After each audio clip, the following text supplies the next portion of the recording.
Hey guys, Lewis here from SwapHelper.com, Nintech Corporation, with some exciting news regarding the cluster helper. I know I always say that, but this really is exciting because we're shipping.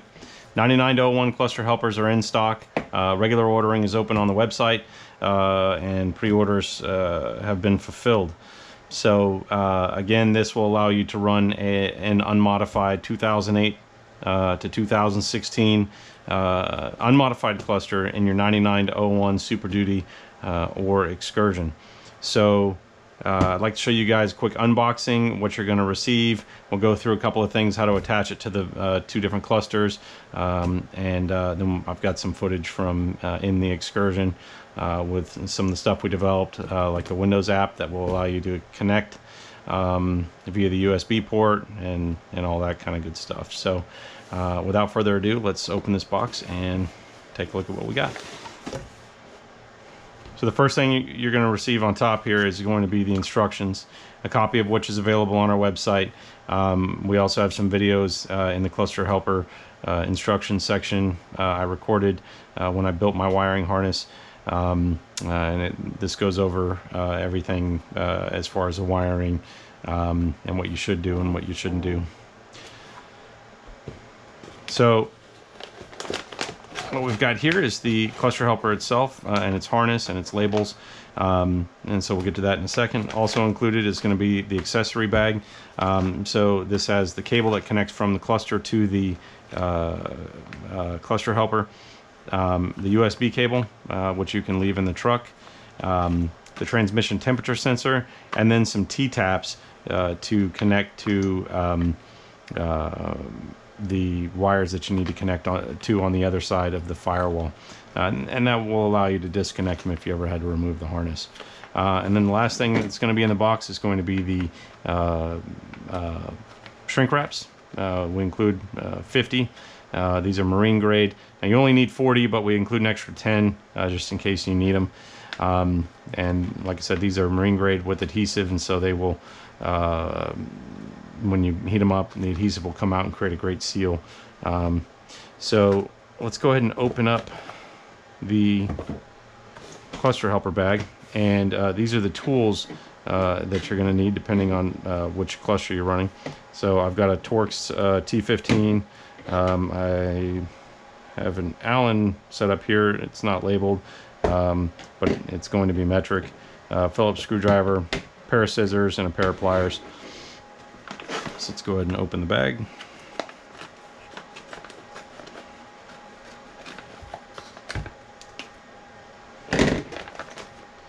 Okay, first thing you have is the cluster helper itself. It has two ports, 11 to 16 plugs in at the top, 8 to 10 plugs in the bottom. It is imperative that you do not mix these up. You can cause damage to your cluster and the cluster helper, and it'll be a bad day. You have a status LED. It turns blue when it's in 11 to 16 mode, green when it's in 8 to 10 mode, and then solid red when it's in programming mode when you connect it to a laptop and we do a firmware update. Say we add an additional feature, we make a change to functionality, something like that, and when you do that update, this will turn solid green, and that's going to be via the USB port that you see here.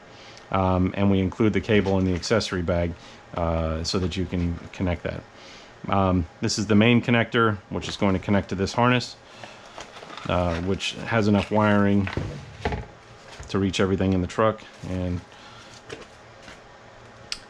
each wire is individually labeled so you know what they go to. This is also included in the instructions as far as which wire goes where. We include a set of labels for you to put on your side of the harness. So that way, before you cut anything, you can go through and make sure that you've got every wire where it should be.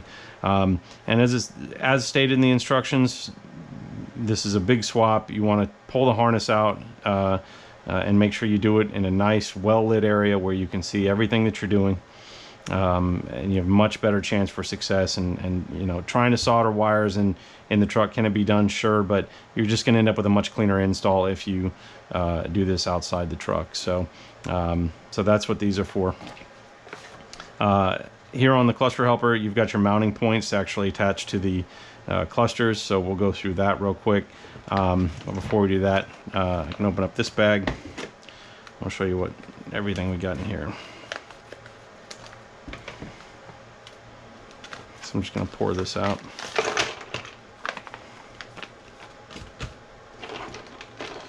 So this is the cable, like I said, that connects from the cluster helper to the cluster. Like it says, warning, verify year range before plugging in. Plugging into incorrect port will cause permanent damage to the cluster and the cluster helper. Red line on cable goes towards driver's side of cluster. Now, when I say driver's side, we're talking about here in the US. If you happen to be in a right-hand drive country, basically this goes towards the left side, this side of the cluster. We'll get to that and how that connects here in a minute. This is the bar that will allow you to attach the cluster helper to the 11 to 16 cluster, and we'll go over that. This is a USB cable. Obviously this end plugs into the USB port, and then you can run this to an area, you know, undo it and run it somewhere where you can gain access to it easily, so that way you can do updates and access diagnostic information and vehicle metrics anytime you like. You do want to cover up this exposed portion of the USB cable, just because it's connected to ground and we don't want it to connect to 12 volts or anything and damage the cluster helper. And then this is the transmission temperature sensor. It goes into the service port on the side of your 4R100. If you have a manual transmission and you'd like, you can mount it into maybe the PTO cover if it's a ZF6, and monitor your temperature. And then lastly, the T-taps. There are some wires that go to the PCM, and for ease of installation and removal of the harness so that it's not permanently connected through the firewall, we include T-taps to go ahead and connect that. And the last thing, while not included but an optional accessory, is going to be the boost sensor. This is if you have like a 7.3 and you want the turbo gauge to work. You want to see your boost on the cluster itself. These are for sale on the website, and basically go to swaphelper.com and you'll see them listed there. Okay, so let's go on to mounting the cluster helper to the cluster.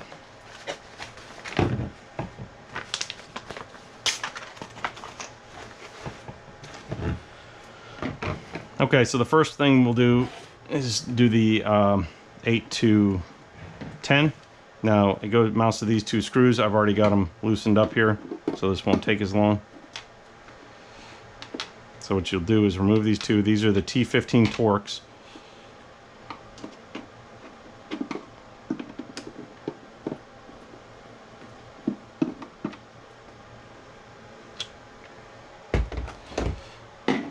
And then it's easiest if you go ahead and pre-insert them through the mounting holes like that, and then that way when you set it on the cluster,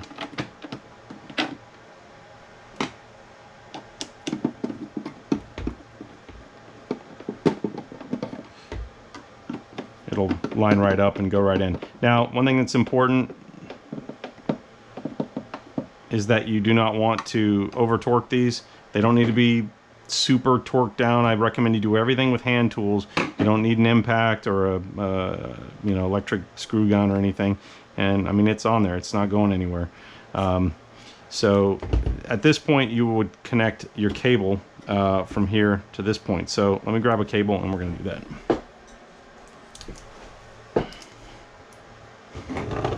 Okay, so I have a cable. From 2008 to 2016, there's 3 different connector systems that Ford used on the cluster connectors. So what we're going to do is we're going to take our cable and you look inside there, you can see the pins and you can see where they line up here.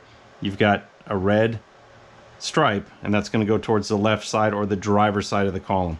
So what you'll do, I typically press this flat so that the cable comes straight up like that, and take your time.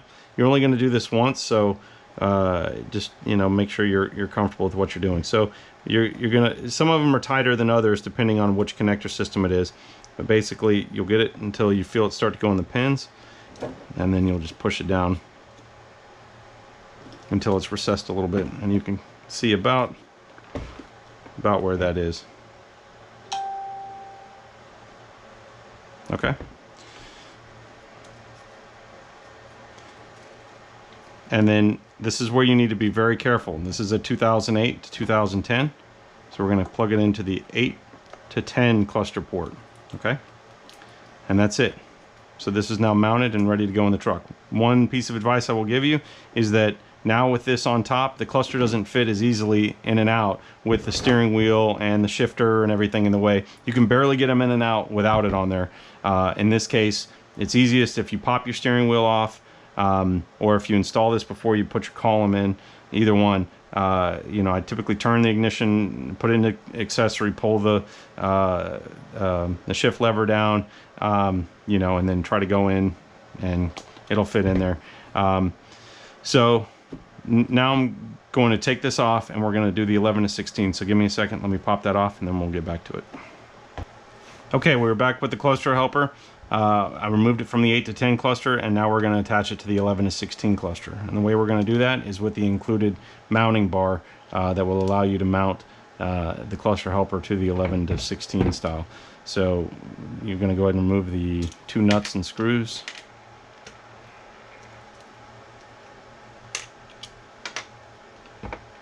Alright, and then this bar attaches like this. So we're going to go ahead and put these through.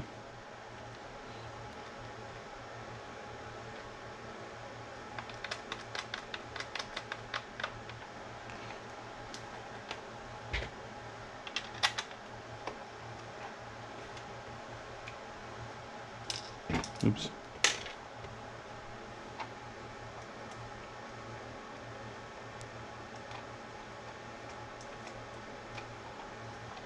Okay, and then we're going to take the Allen or the hex style screwdriver here, and then we're going to hold the other side with a pair of pliers. And again, this does not need to be super tight. Just snug it down. Okay, so there we go. So that's attached. And now we're going to grab the cluster. And you see that there are 2 screws here. We're going to remove these 2.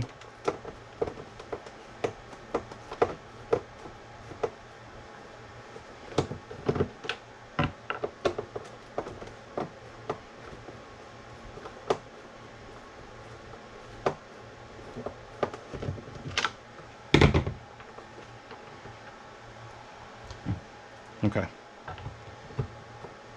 And then you can see it mounts just like that. So again, the easiest thing to do is to go ahead and stick the screws through.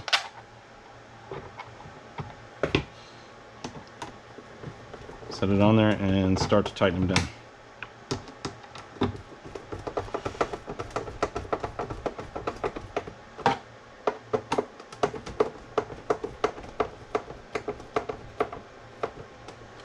And that is on there. So hopefully you can see that. You can see how that mounts. And there's what it'll look like from the front. And I mean, it's not going anywhere. It's on there. So again, same thing. This is a different connector system than the 8 to 10 that we just saw. So again, just look down at the pins. Red, the red line on the cable goes towards the driver's side or left side, depending on what country you're in. And so again, you get a different level of tightness depending on which connector system, but they fit in there nice and snug. That one's all the way in. You can see about how deep it is in there. And again, I've done this many times, so I did it pretty quickly, but just take your time, and you know, you only have to do it one time. So you know, if you have any questions, of course you can ask us, but it's pretty straightforward, and it fits in there nice and snug, so you don't have to worry about it popping out. And then you're going to connect to the 11 to 16 port. This is super important. You don't want to damage your cluster or your cluster helper. Push that in. You can kind of fold that down, and again, you can remove this sticker at this point once you verified everything's correctly installed, and then you're good to go. So there you go. So now it's mounted on an 11 to 16, ready to go in the truck. Again, just remember, this is not going to go in as easily as it did when this wasn't mounted here. So take that into consideration. You may have to pop your steering wheel off or something of that nature to be able to work it in there because of the how far it extends out and up. So, but it does fit underneath with the harness attached, and you don't have any problems there as far as underneath the dash cover. But just getting it under the initial lip, you got to spend a little bit of time on. So that's how that attaches, and pretty much how this whole system works. What you're going to receive in the box. Again, your harness is here. You pop off these zip ties. The full explanation in the instructions as to what wire color goes to what, and they're all labeled. Of course, if you have any questions, you can shoot us an email, contact@swaphelper.com. We're going to go ahead and jump in footage over to the Excursion. Again, we have a Windows application that runs on Windows. You can use a laptop and connect to the cluster helper. You can look at diagnostic information, upgrade it, download information, and email it to us to help troubleshoot issues and things like that. So let's go ahead and jump over there and take a look at that. Okay, so we're back in the development Excursion, and I have the cluster helper and the Excursion disconnected from the cluster for ease of installation. When you go to install your cluster with the cluster helper attached, you're either going to have to remove your steering wheel or loosen up your dash cover to get it in, because it sticks off the top and it makes it a little bit more difficult to get it in there. So I recommend just removing the wheel, and then you want to put your tilt all the way down. So once you actually get it in there, I recommend you install it with the USB cable attached. Now, you won't want to leave this just dangling around under the dash. You'll want to put it somewhere where you can get access to it, and you'll want to cover this with tape, or on Amazon they sell little covers that go on here. The idea being is that this is connected to ground. If this were to connect to 12 volts, something bad could happen. You could cause damage to the cluster helper, to the cable, etc., etc. So I've installed a longer cable on this one because I'm constantly swapping out clusters and things like that. So what I'd like to do is get one of these clusters installed. So we'll do this. This is I believe a 2008 or 2009. This is a manual transmission cluster. So we'll go ahead and get this installed.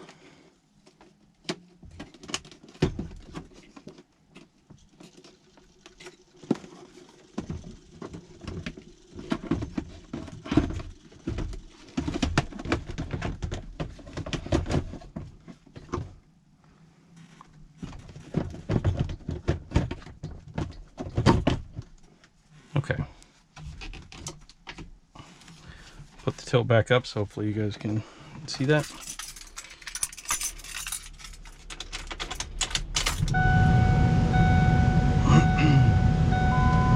Okay, so when we turn it on, let me turn the air conditioning off.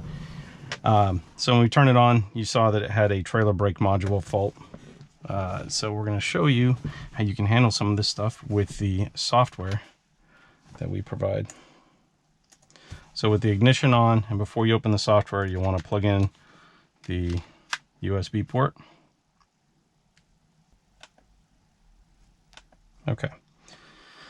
So I got the screen capture recording now, so we'll go ahead and open up the swaphelper.com cluster helper diagnostic tool. And what this will do is it'll allow you to connect to your cluster helper, and you'll be able to upgrade it. If we update firmware releases, you can look at all your inputs, all that. So let's go ahead and connect.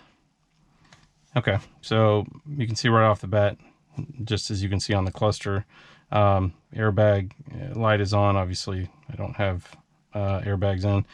Check engine because the engine's not running. The ignition is on. You've got all these other stats, fuel level, the cluster mode.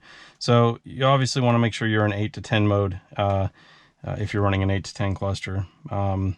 If you're running a 11 to 16, as we talked about earlier, you'll want to connect the 11 to 16 wire to ground, and that will cause the cluster helper to go into 11 to 16 mode.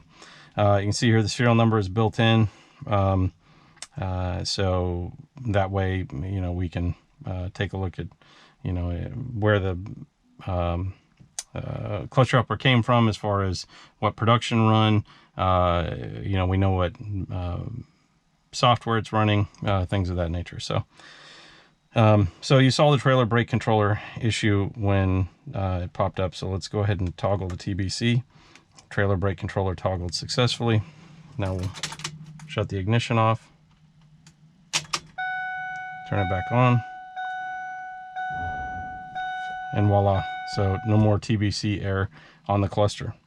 Now let's say that we have a firmware upgrade that we send out. Basically you can select the file. There are .swp files for the encrypted flash that we send out. So you open that, you send update, and you watch the progress bar. You can see it's going across there. You're going to see some wacky stuff happen on the cluster because it's not currently communicating. While it's updating on the cluster helper itself, okay, so now it's finished. Now the cluster is back in regular operation, and you can see it's updating all the information again. So while it's updating, the LED will turn solid red as it's receiving the new firmware. When it's in 8 to 10 mode, you'll see a real soft green color, and when it's in 11 to 16 mode, you'll see a real soft blue color. And I made sure they were real dim because you don't want a bunch of bright, you know, LEDs underneath the dash. So let's go ahead and fire up the Excursion, and I'm going to go ahead and turn the AC back on because it is, at least turn it down a little bit, but it's extremely hot here in Texas. Okay, so now you can see all the metrics updating. You know, the RPM, turbo PSI, obviously we're at 0% because it's a 5.4. So with this, you'll be able to you basically look at all your inputs. If you're having an issue, I mean, this being a new product, I'm sure we may run into some issues with new clusters or things that we haven't seen. We bought 10 or 15 clusters, but you know, we haven't seen every possible option out there. Or if you have a problem you can't diagnose. An additional feature here is the log packet. So what that'll do is when you press that, it will log the information that's being received for 10 seconds. So we'll wait for that log packet button to turn off, and that means it's finished logging the information. And this will allow you to capture data and send it to us so that we can run it through our software and see the state of everything that's going on with your truck. So you would copy to clipboard. I am going to open Notepad and act like it was email, and then you just Control V, hit send to our email, and then we can review that information. So so that's what the USB port is for. Obviously field upgrades, if we change functionality, if we make something better, if we fix a mistake, etc., this will allow field upgrades. So with that, thank you to everybody who placed pre-orders. We've, like I said, reopened regular ordering on the website. We're continuing to work on the column helper and the 02 to 07 cluster helper. We're going to keep pushing hard and getting these products out to you guys. We really like this community and look forward to seeing some awesome swaps out there. So thanks for your time, and we'll talk to y'all later.